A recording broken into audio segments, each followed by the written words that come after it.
పెట్ owners నుంచి వచ్చే most common questions, మాది ఆల్రెడీ వ్యాక్సినేటెడ్ డాగ్, కరిచింది అయినా మేము వ్యాక్సినేషన్ చేయించుకోవాలా?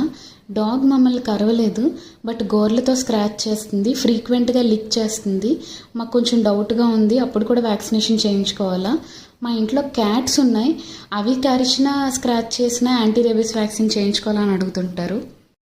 Yes, dogs vaccinated or unvaccinated అయినా, కరిచిన, గోర్లతో స్క్రాచ్ చేసినా, ఆల్రెడీ మీకు గాయాలుండి వాటిపై కుక్కలు తరచుగా లిక్ చేస్తున్నా, మీకు ఏమాత్రం డౌట్గా ఉన్నా వెంటనే యాంటీ రేబీస్ వ్యాక్సిన్ చేయించుకోవడం వల్ల మీకు ఏం ప్రాబ్లం ఉండదు. ఇన్ఫ్యాక్ట్ లైఫ్ లాంగ్ ఇమ్యూనిటీ వస్తుంది. కుక్క కరిచిన వెంటనే మీరు రన్నింగ్ ట్యాప్ వాటర్ దగ్గర గాయాన్ని శుభ్రంగా సోప్తో కడిగి పోడినైడిన్ అప్లై చేసి వెంటనే ఏఆర్వీ బొడ్డు చుట్టూ చేసేవాళ్ళు ఇప్పుడు అలా కాదు. 1 month స్పాన్లో 4 doses చేస్తున్నారు. పైన చార్ట్ని పాజ్ చేసి చూడండి.